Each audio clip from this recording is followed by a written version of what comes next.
আচ্ছা, বায়োলজির first class আগে হয়নি কারোরই। আচ্ছা, প্রথমত যে ক্লাসটা হবে সেটা হচ্ছে সেল এবং তার স্ট্রাকচার, সেল ডিভিশন। সেল নিয়ে যা যা আছে মোট 3টা থেকে 4টা ক্লাস লাগবে সেলের উপর, কারণ এখানে ম্যাক্সিমাম কোশ্চেন আসবে। তো সেল পড়তে হবে, সেলের স্ট্রাকচার, এটা 2টা ডেট লেগে যাবে আমাদের। আর সেল ডিভিশন আছে, এই দুটোগুলোকে ভালো করে করতে হবে। প্রচুর ভিতর থেকে কিন্তু কোশ্চেন আছে, রিসেন্টলি দেখেছো রেলের কিন্তু নোটিফিকেশন বার করে দিয়েছে। এইচএস যারা পাস করেছো তাদেরও সুবর্ণ সুযোগ আছে, আর গ্র্যাজুয়েশন যারা আছে তাদেরও সুবর্ণ সুযোগ আছে। গ্র্যাজুয়েশন হলে বেশি পোস্ট পাবে, এইচএস হলেও কিন্তু পোস্ট অনেকগুলো আছে, তাই একটু লাগতে হবে এর পিছনে, নাহলে কিন্তু সমস্যা হবে। আর রেল কিন্তু জিকের ক্ষেত্রে পছন্দ করে ফিজিক্স, বায়োলজি, কেমিস্ট্রি, তিনটা একটু বেশি পছন্দ করে।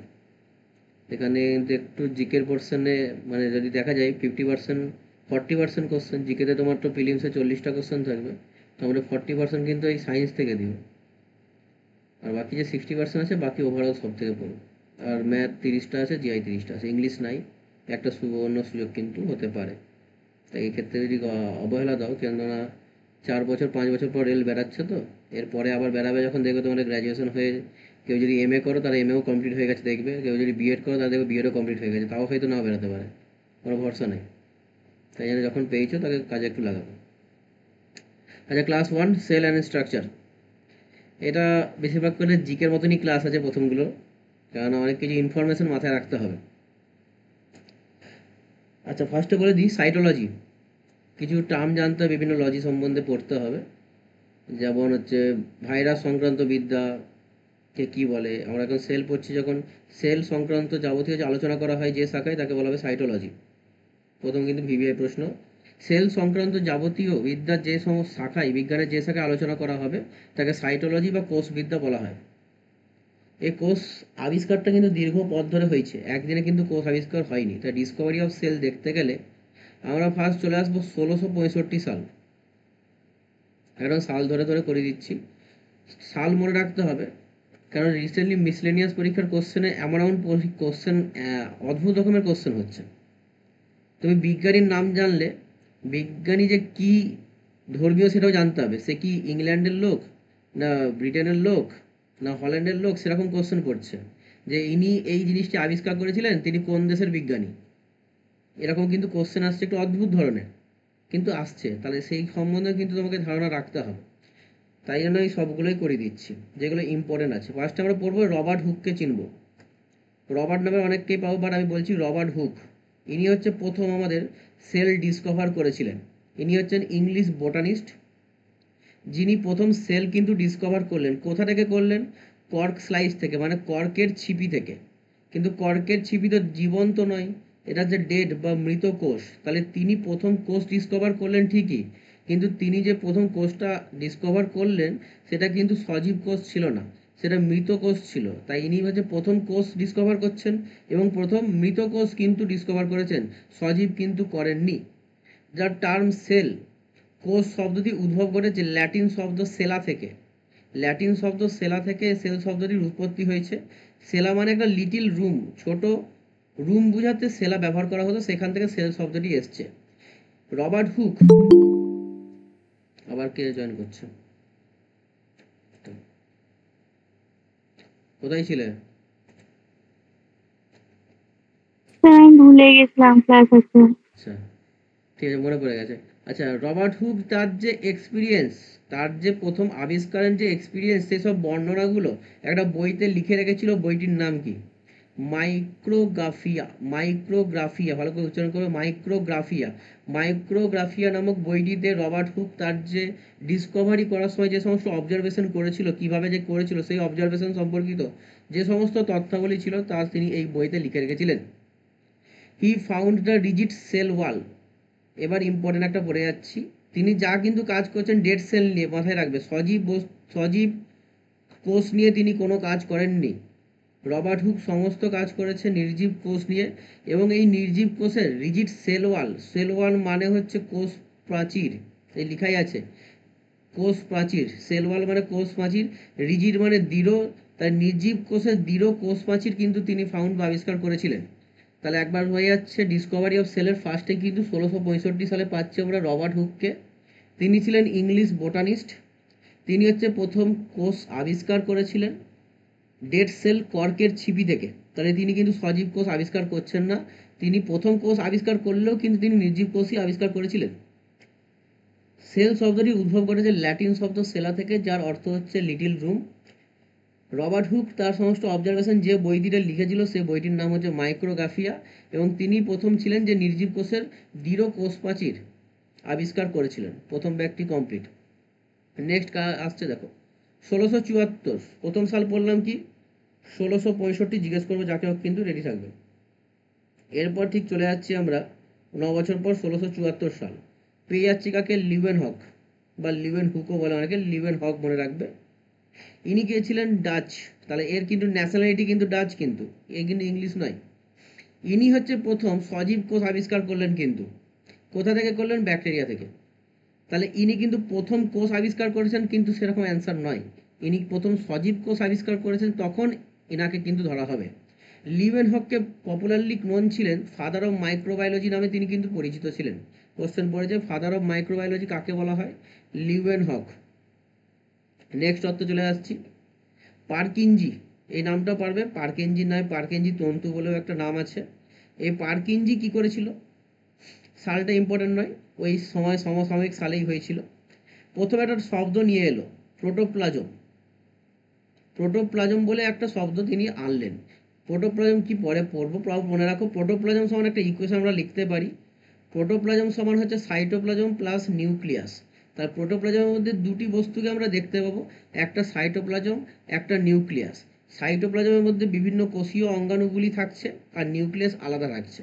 তাহলে পার্কিনজির সঙ্গে কিন্তু প্রথম টার্ম কি নিয়ে আসছে, পার্কিনজি প্রোটোপ্লাজম, এই টার্মটাকে তিনি প্রথম আনলেন। এবং প্রোটোপ্লাজম সমান একটা যদি ইকুয়েশন হিসাবে যাই, তাহলে সেটা পাবো প্রোটোপ্লাজম সমান সাইটোপ্লাজম প্লাস নিউক্লিয়াস। নেক্সট চলে আসবো 1831, এই সালটি পড়েছে কিন্তু পরীক্ষাতে, তাই সালগুলো কিন্তু পড়তে হবে, জিকের মতন একটু হচ্ছে। 1831, প্রথম থেকে আবার রিপিট করি, প্রথম সাল বললাম 1665, নাম কে, রবার্ট হুক। দেখতে তারপরে পাচ্ছি না কিছু। দেখতে পাচ্ছ না, তাহলে একবার লেফট হয়ে আবার জয়েন করো। বাকিরাও কি দেখতে পাচ্ছ না? না, ঠিক আছে। আচ্ছা ঠিক আছে। দেখা দেখতে পাচ্ছি। হ্যাঁ হ্যাঁ, নাহলে একটু নেটওয়ার্ক সমস্যা হলে লেফট হয়ে জয়েন করবে, দেখো হয়ে গেছে। আচ্ছা, সালগুলো কিন্তু ইম্পর্টেন্ট, ভাববে না শুধু সালগুলো নয়, সাল দিয়েও কোশ্চেন পড়ছে, যে রবার্ট হুক কবে নির্জীব কোষ আবিষ্কার করেছেন। তাহলে কেননা এখন ক্যান্ডিডেট প্রচুর বেড়েছে, তাই কোশ্চেনগুলো একটু অদ্ভুত রকমের করা শুরু করেছে, কিন্তু সিলেবাসের মধ্যেই করছে, বলতেও পারবে না। তাহলে 1665 সাল প্রথম রবার্ট হুক, তারপর 1674 সালে লিউয়েন হককে পেলাম, সমসাময়িক একটা নাম পাচ্ছি পার্কিনজি বলে। তারপর চলে আসবো 1831, দেখো আবার একটা রবার্ট বলে নাম পাচ্ছি, কিন্তু ইনি রবার্ট হুক নয়, রবার্ট ব্রাউন। ইনি ছিলেন প্রথম স্কটিশ বোটানিস্ট, স্কটিশ। ইনি কি ডিসকভার করছেন, নিউক্লিয়াস। তার নিউক্লিয়াসের আবিষ্কর্তা হচ্ছেন রবার্ট ব্রাউন, 1831, স্কটিশ বোটানিস্ট। একবার রিপিট করে নাও পিয়ালি, কী কী নামগুলো বললাম সাল সমেত।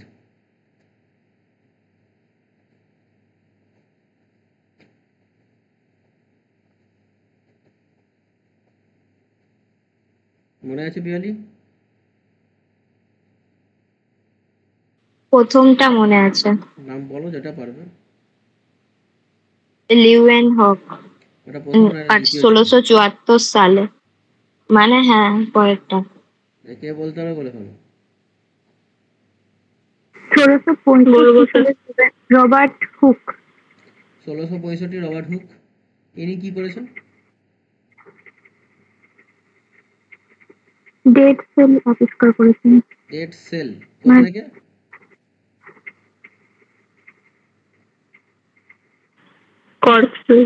কর্ক স্লাইস বা কর্কের ছিপি থেকে আবিষ্কার করেছেন। ইনি যে অবজারভেশন যে বইটিটা লিখেছে তার নাম কি ছিল,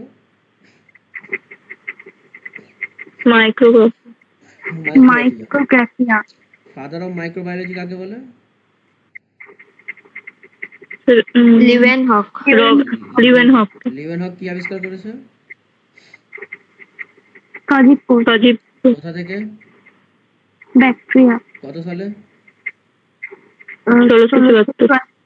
1674। লিউয়েন হকের ন্যাশনালিটি কি, একটু অদ্ভুত শুনতে লাগছে যে ন্যাশনালিটিও পড়তে হচ্ছে, শুধু এদের নয়, অনেক জিকেতেও পড়তে হবে। কোশ্চেন এখন এরকম দিচ্ছে যে তুমি সবই জানলে, ওইটি পারলে নাকি। এরকম অদ্ভুত রকমের কোশ্চেন দিচ্ছে। তাহলে লিউয়েন হক, প্রথমে পড়েছিলাম রবার্ট হুক। রবার্ট হুক কোথায়? ইংল্যান্ডের, ইংলিশ। তারপর হচ্ছে লিউয়েন হক, ডাচ। তারপর পেলাম যাকে, পার্কিনজি, ন্যাশনালিটি লাগবে না, দেইনি। তারপর রবার্ট ব্রাউন। রবার্ট ব্রাউন কি আবিষ্কার করেছে? নিউক্লিয়াস। কত সালে? নিউক্লিয়াস 1841। তার ন্যাশনালিটি কি? স্কটিশ। স্কটিশ। এরকম অদ্ভুত রকমের শুনতেও লাগছে কোশ্চেনগুলো, কিন্তু পড়ছে পরীক্ষাতে এখন। আর রেলে এরকম কোশ্চেন কিন্তু আসবে। রেল বা মিসলেনিয়াস বা ডব্লিউএসএস মেন্স, এইগুলোতে বেশি আসে। এর পরবর্তীকালে অন্য পরীক্ষাতেও কিন্তু ঢুকবে। আমি বারবার রিপিট করাচ্ছি যাতে মনে থাকে, কিন্তু বাড়িতে প্র্যাকটিস না করলে কিন্তু মনে থাকবে না। নেক্সট চলে আসবো 1838। দেখো কোন সালে ছিলাম? 1665 74। তারপর 1831 ঢুকলাম। সালগুলো মনে রাখবো, পরপর যাচ্ছি। এবার ঢুকবো 1838 1839। এই সাল দুটোতে একসঙ্গে ঢুকবো। দুজন বিজ্ঞানী এসছে, পুরো নাম মনে রাখতে পারবে না, বাংলায় লিখে দেবে স্লেইডেন ও সোয়ান। নাম দুটো ভালো করে মনে রাখবে, ছোট কোশ্চেন পড়ে। বলবে সেল তত্ত্ব বা কোষ তত্ত্বের প্রবক্তা কাদের বলা হয়? কেননা এরা দুজনে মিলে সেল থিওরি দিয়েছিল। তাদের নাম হচ্ছে কি? স্লেইডেন ও সোয়ান। এরা দুজনে একসঙ্গে এই নামেই পরিচিত, বিজ্ঞানী স্লেইডেন আর সোয়ান। এদের ন্যাশনালিটি লাগবে না। তাহলে কোষ তত্ত্বের প্রবক্তা এরা দুজনই মেনলি, কিন্তু এরপর আরেকজন আসবে, নিচে নাম লেখা আছে। তাহলে 1838 সালে বিজ্ঞানী স্লেইডেন এসেছিল এবং 1839 সালে সোয়ান এসেছিল। দুজনে মিলেই একসঙ্গে 1839 সালে সেল নিয়ে, হোয়াট ইজ সেল, এই নিয়ে তো কিছু থিওরি দিতে হবে। শুধু সেল সেল করে গেলে তো হবে না। জিনিসটা সম্বন্ধে যে ধারণা বা প্রথম যে থিওরি যেটা দিয়েছিলেন তারা হচ্ছে স্লেইডেন ও সোয়ান। থিওরিটা কী ছিল? খুবই সোজা জিনিস, এখন মনে হবে খুবই সোজা। সমস্ত উদ্ভিদ ও প্রাণী কোষ দিয়ে তৈরি, এইটুকু বলেছিলেন। এবং কোষ হলো জীবনের প্রাথমিক একক। আবার রিপিট করছি, বিজ্ঞানী স্লেইডেন ও সোয়ান 1838 এবং 39 সালে এরা সেল থিওরি দিয়েছিল। এরা সেল থিওরি দুজনেই হচ্ছে প্রবক্তা। এবং কি বলেছিল? সমস্ত উদ্ভিদ ও প্রাণী, নর্মাল ব্যাপার, যে উদ্ভিদ হোক প্রাণী হোক, এরা কোষ দিয়ে বা সেল দিয়ে তৈরি, এবং সেল হচ্ছে কি? জীবনের প্রাথমিক একক। এইটুকু বলেছিল, খুবই সোজা কথা, কিন্তু তখনকার দিনে এটা সোজা ছিল না। এর সঙ্গে এই যে এতটা যে বললো সমস্ত উদ্ভিদ প্রাণী কোষদের তৈরি, এইখানে থেমে থাকেনি, একে আর একটু এক্সটেন্ড করছে বিজ্ঞানী রুডলফ ভার্চো। নামটা একটু আলাদা, বা রুডলফ ভার্চো নামটা মনে রাখতে হবে। Further cell theory was also explained by, মানে এরা তো করে গেছিলো, একে আরও এক্সপ্লেন করছে রুডলফ ভার্চো বলে। কি বলল? সমস্ত কোষ পূর্ববর্তী কোষ থেকে সৃষ্ট। সমস্ত কোষ কি হচ্ছে? আগে একটা কোনো কোষ ছিল, সেইখান থেকে একটা কোষ আবার সৃষ্টি হয়েছে। এইটুকু কথাটা অ্যাড করেছিল। কিন্তু সে যে ভাষায় বলেছিল সেই ভাষাটা মনে রাখতে হবে, ওমনিস সেলুলাই সেলুলা। তিনি এটা বলেছিলেন, যার বাংলা মানে হচ্ছে সমস্ত কোষ পূর্ববর্তী কোষ থেকে সৃষ্ট। তাহলে ওমনিস সেলুলাই সেলুলা, এই কথাটির প্রবক্তা হচ্ছে রুডলফ ভার্চো। কোশ্চেন এসে গেছে, ভাববে না বায়োলজি ক্লাসে জিকে হচ্ছে, কোশ্চেন এরকমভাবে আসছে। আবার রিপিট করছি, স্লেইডেন ও সোয়ান কি বলেছিল? একদম সোজা কথা, যে উদ্ভিদ প্রাণী কোষ দিয়ে তৈরি হয়, কোষ হচ্ছে জীবনের প্রাথমিক একক। একে পরবর্তীকালে রুডলফ ভার্চো এলো, সে আরও কিছু এক্সট্রা অ্যাড করলো। কি বলছে? সমস্ত কোষ পূর্ববর্তী কোনো কোষ থেকে সৃষ্ট। এবং এটাকে একটা ফ্রেঞ্চ ওয়ার্ড আছে, ওমনিস সেলুলাই সেলুলা, এরকম স্পেলিংটা হয় না, তাও মোটামুটি লিখেছি, ওমনিস সেলুলাই সেলুলা। রুডলফ ভার্চোর এই কথাটিই বলেছিল। আচ্ছা, পরবর্তী দেখা যাক। সোয়ান, যেই স্লেইডেন আর সোয়ান পেলে, সেই সোয়ান কিন্তু এখানে বলছি, বাংলায় সোয়ান বলা হয়। ইনি ছিলেন ব্রিটিশ জুওলজিস্ট, আজকে বোটানিস্ট হয়েছিল, এটা জুওলজিস্ট বোটানিস্ট বলে পড়েনি কখনো কোশ্চেন। ইনি ছিলেন প্রথম ব্যক্তি যে অবজার্ভ করেছিল সেল, কোষের বাইরে একটা থিন, মানে একটা সরু থিন আউটার লেয়ার দেখা গেছে। ইনি প্রথম অবজার্ভ করেছিলেন এই লেয়ারটাকে, এবং যাকে বর্তমানে বলা হয় প্লাজমা মেমব্রেন বা কোষ পর্দা। তাহলে কোষ পর্দাকে প্রথম কে অবজার্ভ করেছিল? মাথায় রাখতে হবে, নাম পেয়ে যাচ্ছি কি? সোয়ান। রিপিট করছি, নিউক্লিয়াসকে আবিষ্কার করেছিল রবার্ট ব্রাউন। কোষ পর্দাকে প্রথম কে অবজার্ভ করেছিল? আবিষ্কার কিন্তু ইনি করেননি, ইনি কিন্তু নাম দেননি, ইনি অবজার্ভ করেছিলেন প্রথম, নাম দিতে কিছু পারেননি। তাহলে প্রথম ইনি অবজার্ভ করেছিলেন, তিনি হচ্ছে সোয়ান। কোষ পর্দা ইংলিশে বলা হয় প্লাজমা মেমব্রেন বা সেল মেমব্রেন, বিভিন্ন নাম দেওয়া হয়। এবং এটা যে থিন আউটার লেয়ার, কোষের বাইরের দিকে দেখতে পাওয়া যায়। তাহলে এখান থেকে পেয়েছি আমরা 1838 1839 সালে সেল থিওরি। তাকে কে এক্সপ্লেন করলো নতুন করে? আর হচ্ছে কোষ পর্দা বা প্রথম অবজার্ভ কে করেছিল। ঠিক আছে, তারপর চলে আসছে, এবার দেখে নাও। স্যার বলছে সালগুলো হচ্ছে মানে যদি একটা লিখতে হয় তাহলে কোনটা লিখবো, মানে 1838 আর 39 দুটোই কি উনচল্লিশ লিখবো? উনচল্লিশ উনচল্লিশ 1838 লেইডেন এসেছিল, বা সোয়ান একসঙ্গে মিলে থিওরিটা 39 দিয়েছিল।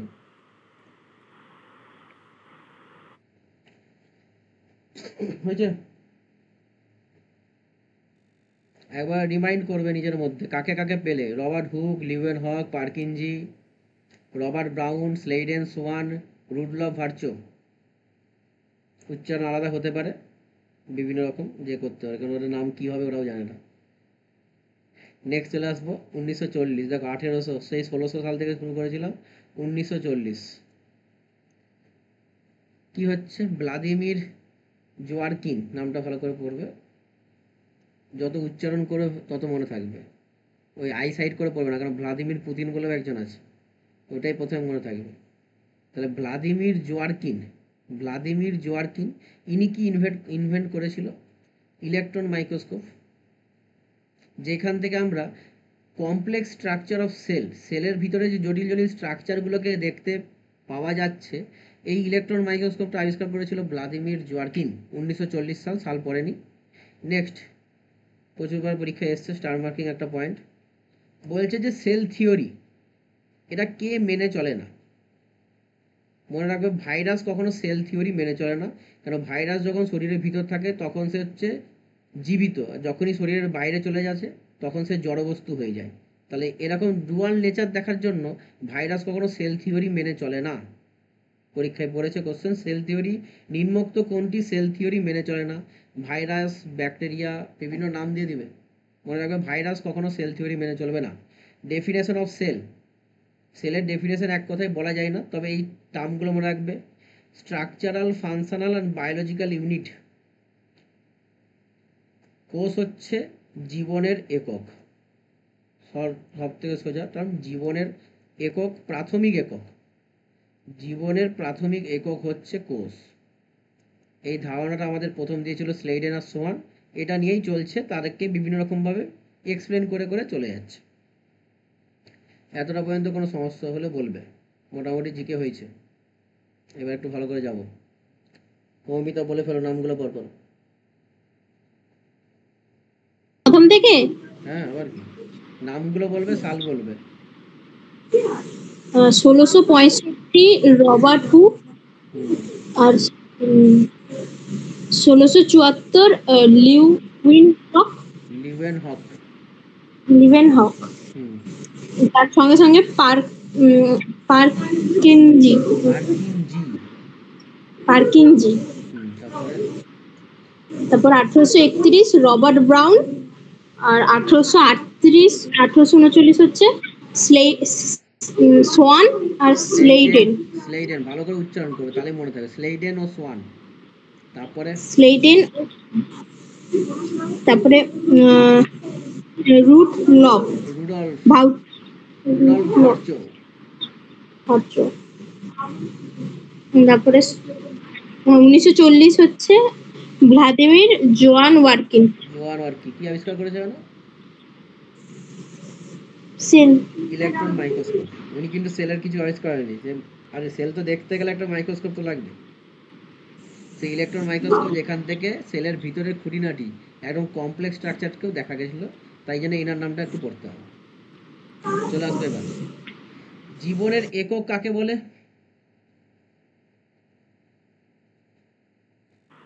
কোষ। কিন্তু জীবনের ভিত্তি কাকে বলে, বা বেসিস অফ লাইফ? তখনই অ্যান্সার চলে আসবে কি, প্রোটোপ্লাজম। এবার বলো সঞ্জনা, প্রোটোপ্লাজম নামটা প্রথম কে নিয়ে এসেছিল?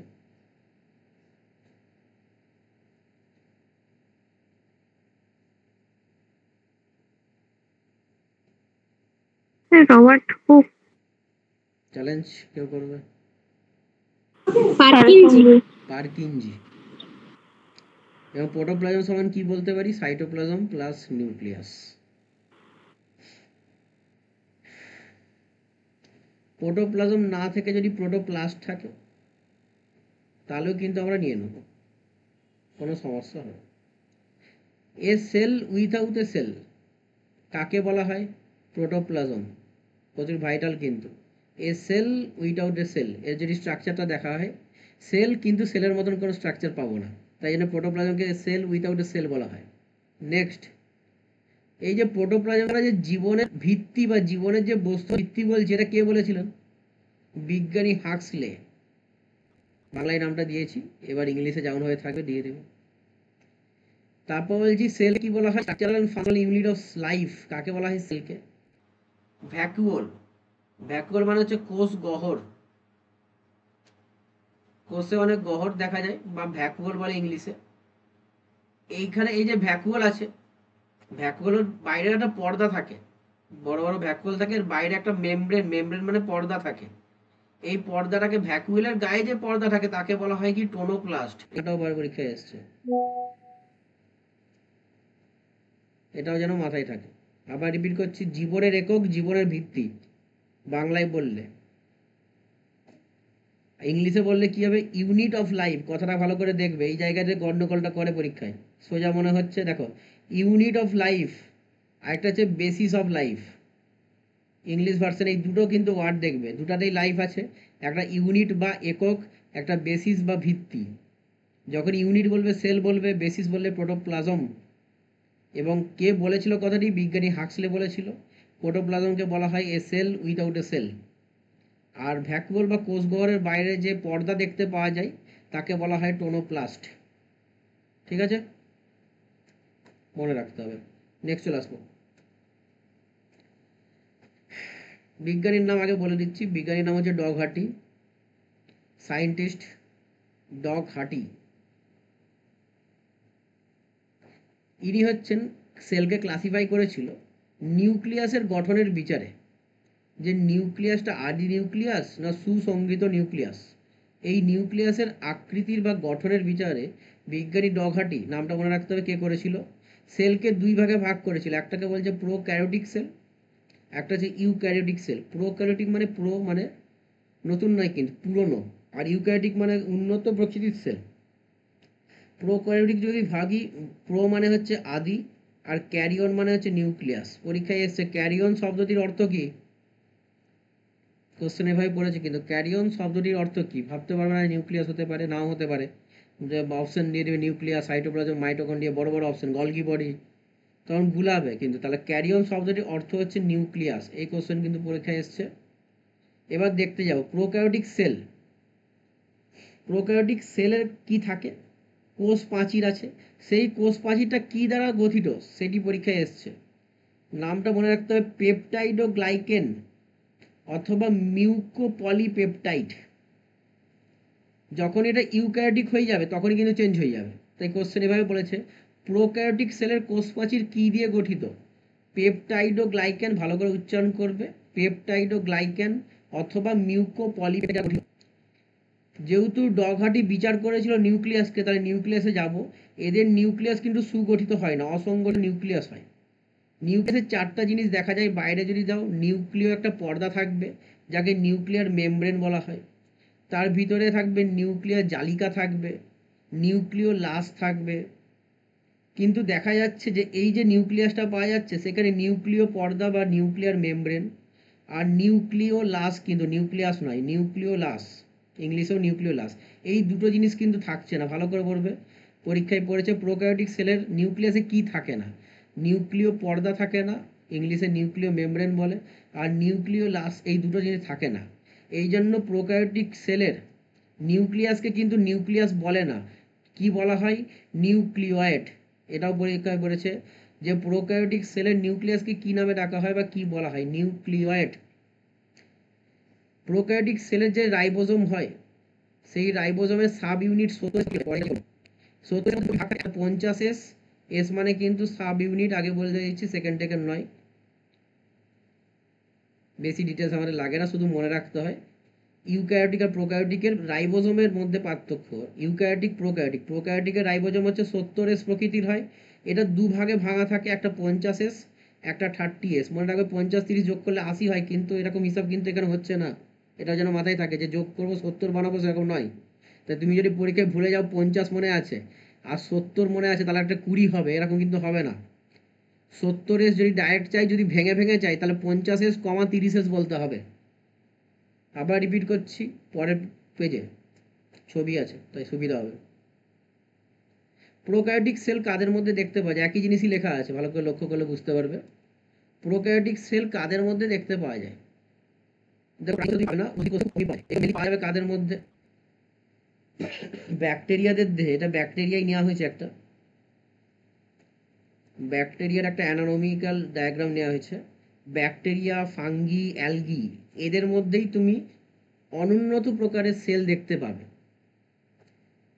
বাইরে যদি দেখো, ভিতরে দেখো নিউক্লিওলাসটা সেরকম ভালো নয়, কোনো পর্দার আকৃতি নয়। ভিতরে যে ভায়োলেট কালারের যেটা আছে পাকানো আকারে, যেটাকে আমরা বলতে পারি এখানে ডিএনএ বা ক্রোম জালিকা, যেটা হচ্ছে এরকম যে গোল এরকম ভিতরে থাকার কথা ছিল, কিন্তু নাই। দেখছো হচ্ছে খুলে আবদ্ধ হয়ে যাচ্ছে, মানে জালিকা আছে কিন্তু বাইরে যে নিউক্লিয় পর্দা থাকার কথা সেটা নাই। নিউক্লিওলাস ভিতরে গোল একটা ডিমের মতন হওয়ার কথা, সেটা পাওয়া যেত কিন্তু দেখতে পাওয়া যাচ্ছে না, তার মানে ওরাও কিন্তু নাই। বাইরে কি কি আবদ্ধ দেখতে পাচ্ছি যদি ভালো করে দেখো, এখানে প্লাজমা মেমব্রেন দেখতে পাচ্ছ। প্লাজমা মানে কোষ পর্দা, ছবিতে দেখবে একদম যেটা হচ্ছে এই ম্যাঙ্গো কালারের আছে, সেটিকে হচ্ছে প্লাজমা মেমব্রেন বলছে। তারপরে একটু দেখো ব্রাউন কালার দেখতে পাচ্ছ, সেটাকে কোষ প্রাচীর বা সেল ওয়াল বলছে। বাইরে যেটা দেখতে পাচ্ছ একটু আকাশি কালার, সেটাকে বলছে ক্যাপসিউল। তাহলে বাইরে দেখো তিনজন হচ্ছে ঘেরা আছে, মানে বাইরে একটা স্ট্রাকচার তো থাকতে হবে। প্রথমে ভিতর থেকে যদি দেখতে যাই প্লাজমা মেমব্রেন, তার উপরে থাকছে সেল ওয়াল। তাহলে পজিশনটা ইম্পর্টেন্ট, কিন্তু সেল ওয়ালের ভিতরে থাকে প্লাজমা মেমব্রেন। কোশ্চেন বিভিন্ন ছবি থেকেও হতে পারে। সেল ওয়ালের ভিতরে প্লাজমা মেমব্রেন, সেল ওয়ালের বাইরে হচ্ছে ক্যাপসুল। এবার বলি ক্যাপসুল কিন্তু সবসময় যে থাকবে তার কোনো কথা নাই, ক্যাপসুল নাও থাকতে পারে, আবার থাকতেও পারে। ক্যাপসুল যদি দেখি ইউক্যারিওটিক সেলের ক্ষেত্রে দেখতেই পাবে না, এই প্রোক্যারিওটিক কিছু কিছু সেলের ক্ষেত্রে, ব্যাকটেরিয়া সেলের ক্ষেত্রে মেনলি থাকে। তাহলে এই যে কোষ প্রাচীর আছে, কোষ পর্দা নয়, এই কোষ পর্দা প্রাচীরটা মিউকোপলিপেপটাইড বা পেপটাইডোগ্লাইকেন, এই প্রোটিনটা দিয়ে তৈরি হচ্ছে, কিন্তু এটা মাথায় রাখতে হবে আমাদের নামটা, দুটোর মধ্যে যে কোনো একটা নাম পড়তে পারে। আর এখানে যে নিউক্লিয়াসটা আছে, এই নিউক্লিয়াসটাকে কী নামে রাখা হয়? নিউক্লিয়েড। রাইবোজোম বাইরে দেখতেই পাচ্ছ। রাইবোজোম কোনগুলো? এই যে ভিতরে যে ডট ডটগুলো দেখতে পাচ্ছ, এগুলো রাইবোজোম। এই রাইবোজোমগুলো হচ্ছে 70S 50S প্লাস 30S। আগে আমি করে দিলাম, পরে যেন ভুল না হয়। যোগ করলে 80 হচ্ছে, কিন্তু সেই হিসাবে কিন্তু হয় না এখানে। এবার একটু স্ট্রাকচারগুলো বলে দিই কি দেখতে পাচ্ছ ব্যাকটেরিয়ার সেলটাতে। নিউক্লিয়েড দেখতে পেলে, ভিতরে রাইবোজোম আছে। বাইরে দেখতে পেলাম plasma membrane, cell wall, capsule. ভিতরে তুমি প্লাজমিড দেখতে পাবে। এটা হচ্ছে ফেল বলা হয়, কেন ব্যাকটেরিয়ার এটা গমন অঙ্গ। এটা কোষা, এটা ব্যাকটেরিয়া যখন চলন গমন আসবে সেখানে। এটা হচ্ছে ফ্লাজেলাম বা ফ্লাজেলা, পুরেলে ফ্লাজেলা বলা হবে, ফ্লাজেলাম হচ্ছে সিঙ্গুলারে বলা আছে। এই যে দেখতে পাচ্ছ এগুলো হচ্ছে পিল্লি, পিল্লি ফিমব্রি বিভিন্ন হয়। এইগুলো হচ্ছে ব্যাকটেরিয়াকে আগে, যেমন হচ্ছে সাঁতার কাটতে সাহায্য করে জলের মধ্যে, নিজের দেহকে আগে নিয়ে যেতে সাহায্য করে কাজ। পিল্লি বা পিলাস বা হচ্ছে ফিমব্রি, সব বাইরে ওই কাঁটা মতন দেখতে হয়। এইগুলো কিন্তু সেলের বাইরের আউটার স্ট্রাকচার। একবার ছবিটা দেখে নাও, আর কি কি দ্বারা তৈরি হচ্ছে প্রোক্যারিওটিক সেল একটু মাথায় রাখবে। প্রোক্যারিওটিক সেলে কি থাকে? নেক্সট মুভ করবো ইউক্যারিওটিক সেল। স্যার প্রোক্যারিওটিক সেলে কি থাকে না? কি বলছেন? প্রোক্যারিওটিক সেলে কি থাকে না? ওদের তো নিউক্লিয়াসটা সরু হয়। হয়। হ্যাঁ। প্রোক্যারিওটিক বলেছি নাকি? ও প্রোক্যারিওটিকে তো হচ্ছে নিউক্লিয়াস থাকে না, আর নিউক্লিয়াসটা অসংগঠিত প্রকৃতির হয়। কি কি থাকে? আর নিউক্লিয়াসের কি থাকে না সেটা চাইছি। নিউক্লিয়ার মেমব্রেন আর নিউক্লিয়াস। দুটোই মনে রাখতে হবে। এই ইউক্যারিওটিক সেল বুঝতে পারছো উল্টো প্রোক্যারিওটিক ছিল মৌমিতা, কে বলতে পারবে? বলে ফেলে নাম আছে। আস্তে আস্তে আরেকবার। কিন্তু ইউক্যারিওটিকের কোষ প্রাচীর সেলুলোজ, হেমিসেলুলোজ, সেলুলোজ, স্পাইক। এখানে পেপটাইডোগ্লাইকেন বা মিউকোপলিপেপটাইড থাকে না। Cellulose cell eukaryotic cell. Eukaryotic cell বলতে আমরা প্ল্যান্ট সেলের ক্ষেত্রে, অ্যানিমেল সেলের ক্ষেত্রে এখন যাচ্ছি, এটাকে থাকছে। উদ্ভিদ কোষের কোষ এটা কিন্তু এটা সবই পাবে, নিউক্লিয়াস স্যাব, নিউক্লিয়ার জালিকা, নিউক্লিয়ার লাস, এটা নিউক্লিয়াস এর লাস, নিউক্লিয়ার জালিকা, মেমব্রেন বলছে। এটা কিন্তু প্রকৃত হয়, এটা কিন্তু তুমি 80 থেকে ভালো করে দেখবে, আমি সাথে করে দিচ্ছি ওই জন্য 80 সালে আমরা 70 80, কিন্তু ভিতরে সমস্যা ওটা 50 30 এখানে 40 প্লাস 60, সরি হ্যাঁ আগে 60 বলবো তারপর 40। ওই যে ছবিটা দেখে নাও, একই জিনিস। কি কি দেখতে পাচ্ছ ছবিতে? পারঅক্সিজোম করছি, সেরোম, সেন্ট্রোমিয়ার, লাইসোজোম, এগুলো সব কোষ অঙ্গতে পড়তে হয়। লাইসোজোম পেয়েছি আমরা, এখানেও পাচ্ছি, আমরা সেল ওয়াল পাচ্ছি নাকি দেখবে একটু। গলগি অ্যাপারেটাস বা গলগি বডি, মাইটোকন্ড্রিয়া, এবার রেটিকুলাম রাফটা এখানে আছে, আর স্মুথ এন্ডোপ্লাজমিক রেটিকুলামটা এখানে আছে। আর দেখানো হয়েছে পুরো নিউক্লিয়াস, কেন ভিতরটা দেখানো যাচ্ছে। এই যে ভিতরে যে গোল মতন ডিমের মতন দেখতে পাচ্ছ, নিউক্লিওলাস আমাদের পড়ে। প্লাজমা আছে, নিউক্লিয়ার কোষ, সব পরের কথা। তোমরা সেল ওয়াল পেলে? না না এখানে অ্যানিমেল প্রাণী কোষের কিন্তু কোষ প্রাচীর থাকে না, কোষ প্রাচীর কিন্তু সেল ওয়াল কিন্তু থাকে না। বারবার ছবি আছে, তারপর বুঝে আছে। অ্যানিমেল সেল প্ল্যান্ট সেল পাশাপাশি রেখেছি, দেখতে পাবে অনেক কিছুই, অনেক কিছু তুমি পাবে না। যেমন তোকে একটা বৈশিষ্ট্য দেখো, যে প্ল্যান্ট সেলে যদি সব বাইরে কি থাকে, সবার বাইরে কি থাকছে প্ল্যান্ট সেলের? কোষ প্রাচীর, যেটা কিন্তু অ্যানিমেল সেলে তুমি পাচ্ছ না। কোষ প্ল্যান্ট সেলেও পাবে, নিউক্লিয়াস দুজনেই পাবে, মাইটোকন্ড্রিয়া পাবে, প্লাস্টিক যেটা আছে খাবার তৈরি করতে, সেটা প্ল্যান্টের দরকার, অ্যানিমেলের লাগে না। প্লাস্টিক তুমি প্ল্যান্ট সেলে পাবে, অ্যানিমেল সেলে পাবে। তারপর হচ্ছে কোষ বিভাজনের জন্য সেন্ট্রোমিয়ার বা সেন্ট্রোজোম, এগুলো অ্যানিমেল সেলে পাবে, প্ল্যান্ট সেলে পাবে না। লাইসোজোম, এই লাইসোজোম কিন্তু থাকবে, লাইসোজোম হলে অ্যানিমেলে পাবে, প্ল্যান্টে পাবে না। এরকম কিন্তু ডিফারেন্স কিন্তু আছে, যেগুলো পরে পরে আস্তে আস্তে যাবো। আর হচ্ছে প্ল্যান্ট সেলের মধ্যে সামান্য কিছু পার্থক্য বলছে, অ্যানিমেলে বলছে মাত্র কোষ, কিন্তু প্ল্যান্ট সেলে কোষ প্রাচীর আর কোষ প্লাস্টিক হয় না, কারণ খাওয়া হয় না, কিন্তু প্ল্যান্ট সেলে দরকার পড়বে প্লাস্টিক। শব্দ আছে, পাবে, তুমি পাবে না প্ল্যান্ট সেলে। ভ্যাকুওল কি আছে? হ্যাঁ ভ্যাকুওল দুজনেরই আছে, সাইজে ছোট। যদি ভ্যাকুওল ছোট হবে এবং ছোট হওয়ার জন্য অ্যানিমেল সেলে ভ্যাকুওল অসংখ্য আছে, কিন্তু প্ল্যান্ট সেলে ভ্যাকুওল আকার এই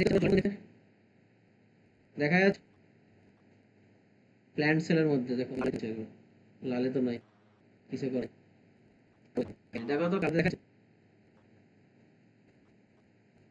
হ্যালো,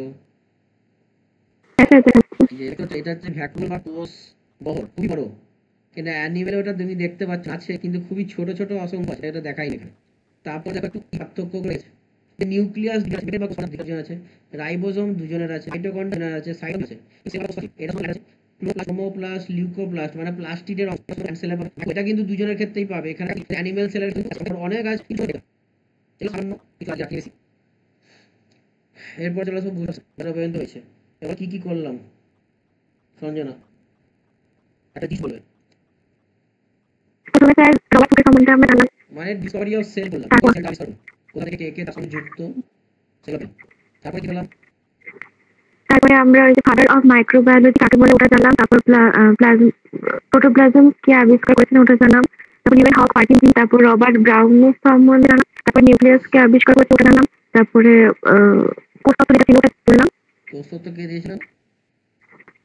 স্লেডেন এবং সোয়ান। পরবর্তীকালে লিখে আর কি বলবো?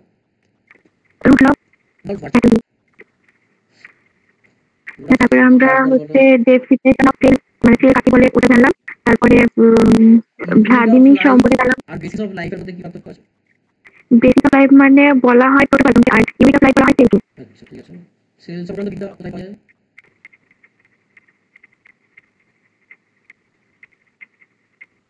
আমি শুনতে পেয়েছিলাম স্টাডি অফ সেল সংখ্যা যদি বলে সাইটোলজি। হ্যাঁ সাইটোলজি আমাদের বাংলা ওটাই দিবে, বাংলায় কোনো সাইটোলজি বানালি। তারপরে আমরা ক্লাসিফিকেশন অফ সেল দেখলাম, যে সেল কয় ভাগে ভাগ করা হয়। ডগ হার্টি, ডগ হার্টি কটা ভাগে ভাগ করেছে? দুভাগে ভাগ করা হয়েছে, প্রোক্যারিওটিক আর ইউক্যারিওটিক। কিসের ভিতরে? গঠনের ভিতরে নিউক্লিয়াসের। নিউক্লিয়াস। প্রোক্যারিওটিক এর মধ্যে কি পার্থক্য দেখা যাচ্ছে? প্রোক্যারিওটিক ইউক্যারিওটিক কোষ হচ্ছে সুগঠিত। ওটা সুগঠিত না, সুগঠিত নয় হচ্ছে প্রোক্যারিওটিক। কি সুগঠিত নয়? প্রোক্যারিওটের মধ্যে কি সুগঠিত? নিউক্লিয়াসটা সুগঠিত নয়। কেন সুগঠিত নয়? কি নাই এর মধ্যে? নিউক্লিয়ার পর্দা নেই আর নিউক্লিয়ার লাট নেই। আচ্ছা, আর এদের দুজনের কোষ প্রাচীরের মধ্যে কি পার্থক্য? কোষপ্রাচীর ইউক্যারিওটিক কোষপ্রাচীর দেখা যায় না, কিন্তু প্রোক্যারিওটিক কোষে দেখা যায়। এটা নিয়ে কেউ কি বলবে? এটা বক্তব্যটা বললো শোনো। কোষ প্রাচীর কার দেখতে পারে না? অ্যানিমেল সেল হতে হবে। ইউক্যারিওটিক হলে অ্যানিমেল না প্ল্যান্ট কোনো মেনশন করতে হবে। তা কোষ প্রাচীর আমি বলেছিলাম যে পার্থক্য রয়েছে সেটা হচ্ছে উপাদানের। প্রোক্যারিওটিক হচ্ছে মিউকোপলিপেপটাইড দ্বারা গঠিত, পলিসাইডোগ্লাইকান। আর ইউক্যারিওটিক ক্ষেত্রে সেটা সেলুলোজ, সেলুলোজ টাইপের জাত হবে। আচ্ছা, এবার হচ্ছে প্রাণী সেল আর উদ্ভিদ সেলের মধ্যে কয়েকটি পার্থক্য। প্রাণী সেলে হচ্ছে সেন্ট্রোজোম থাকে না, আর উদ্ভিদ সেলে হচ্ছে সেন্ট্রোজোম থাকে। আর প্রাণী সেলের ব্যাকবোনগুলো হচ্ছে এটা ঠিক বললাম? সেন্ট্রোজোম থাকে আর প্রাণী সেলে থাকে না। সেন্ট্রোজোম হ্যাঁ, তো সব ওটাই বললাম, প্রাণী সেলে থাকে না। মানে আমি প্রথমে প্রাণী সেল বলেছি, তারপর উদ্ভিদ সেল বলেছি। আরেকবার বলো। প্রাণী সেলে সেন্ট্রোজোম থাকে না, আর উদ্ভিদ সেলে সেন্ট্রোজোম থাকে।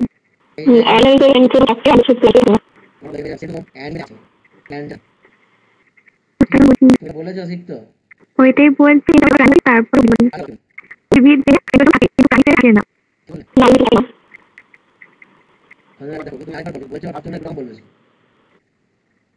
থাকে কিন্তু উদ্ভিদ থাকে না। প্রাণী সেলে থাকে, উদ্ভিদ সেলে থাকে না। এমন কি থাকে যেটা উদ্ভিদ থাকে না? প্লাস্টিড আর হ্যাঁ, আরেকবার না, সেন্ট্রোজোম আমি বলছি সেটা বলতে হবে কোথায় আছে ওখানে। সেন্ট্রোজোম কোথায় আছে? অ্যানিমেল সেল, প্লাস্টিক কোথায় আছে? Plant sell, plant sell. Macular কোথায় আছে? দূরে আছে। আকারের পার্থক্যটা কোথায় আছে? অ্যানিমেল সেলে কেন আর প্ল্যান্ট সেলে বড়। ওকে, কোষ পর্দা কোষ পর্দা দুটোই থাকে। কোষ পর্দা ধরে থাকে। কোষ প্রাচীর লাইসোজোম পজিটিভ এখানে আর দিয়ে সবগুলো বাদ দিয়ে পজিটিভ লিখে দিন। ওটা প্রাণীতে পাবে লাইসোজোম কি তাহলে কি পরপর দেখো তো ফার্স্ট সুইটি তোমার ফার্স্ট কিছু করতে পারছো তোমার বাবা স্লাইড এন্ড আলিস দেখো জয় কি মনে দেখো আচ্ছা ওটা পারছো central is very only thank you sorry তারপর appear peptide glycan is present in which components of cell? peptide glycan সেলের কোন অংশে দেখা যায়? সেল বা cell membrane cytoplasm nucleus.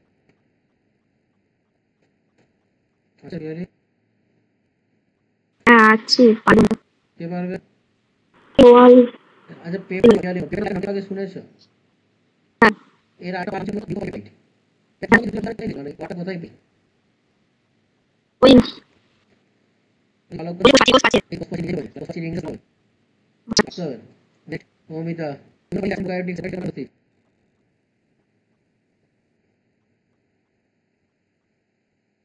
Amita হ্যাঁ জি। তুমি বলে জিজ্ঞাসা কি বলতে পারো বাংলা বলছি নিউক্লিয় আজকের নিউক্লিয় লাসি বলে নিউক্লিয় কি হবে বলো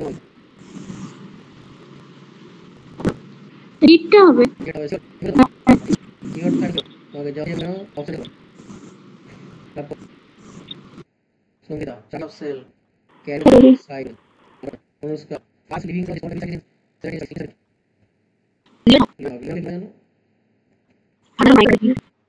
famous products of cell theory সেগুলির মূল বা famous প্রবক্তারা স্লেইডেন সোয়ান রুডলফ ভার্ডলফ কথাটা না রাখতো আমাকে বলো মেন কারা স্লেইডেন আর সোয়ান এরা দুই হবে কিন্তু যদি ভার্চো দিয়ে যদি অল অফ দ্য অ্যাব দিয়ে দেয় তাহলে হবে অপশনের উপর যদি সেল থিওরি প্রবক্তা বলে স্লেইডেন সোয়ানকে নিতে হবে কিন্তু যদি অপশন দেখতে হবে কিরকম ভাবে সাইছে তার উপর নির্ভর করছে কিন্তু লাস্ট প্রশ্ন ছয়জন যেটা দ্য মেমে সুবিধা করে কমিটমেন্টস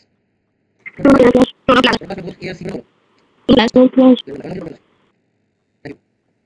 বড় কথা সমস্যা কি করতে পারবে আর কি হবে চলিও বুঝাই করবো কারণ এই সপ্তাহে ফিক্সড হবে তো বায়োলজি একটা লাইসেন্স করে পরে আর সমস্যা নেই আরো বড় কোশ্চেন হলে বলা যাবে পরীক্ষা করে কি হলো কারণ আমরা বেশি কোনো থাকে না আর পরীক্ষা বেশি বলছি আগেকার দিনের মতন কোশ্চেন হয় না এখন কোশ্চেন যদি পাঠিয়েছে সেভাবে প্রস্তুত পাচ্ছে সেভাবে প্রস্তুত হও কিন্তু তাহলে পরে সময় নষ্ট হবে আমার চাকরি বন্ধ হয় কিভাবে পাঠিয়ে আসছে কোশ্চেন আছে এরকম আছে এরকম পাঠিয়ে দাও হ্যাঁ চলো পালিয়ে আসো, কোথাও না। সঞ্জনা পালিয়ে গেছো? হ্যাঁ স্যার। সঙ্গে চলে আসবে। স্যার করে যাবো। আমরা এখানে কোনো প্রবলেম নেই, তুমি ডাকবে কি ক্লাস হবে? হ্যাঁ করে বলছিলাম। হ্যাঁ, ওকে আসতে হবে, ক্লাস নিব আমি এমনি রাখি। ক্লাস করতে হয়, তারপর রিহার্সাল মিলি হবে, ক্লাসটা কিছু নেওয়ার জন্য ওয়ান ডে পার্টি করছে। ঠিক আছে, চলো। আর হচ্ছে শুক্রবার একটা ফাইনাল করতে হবে। সঞ্জনা, তোমরা ফাইনাল করবেন বললেন? আসলে তো করবো। শুক্রবার ক্লাস ক্লাস হবে।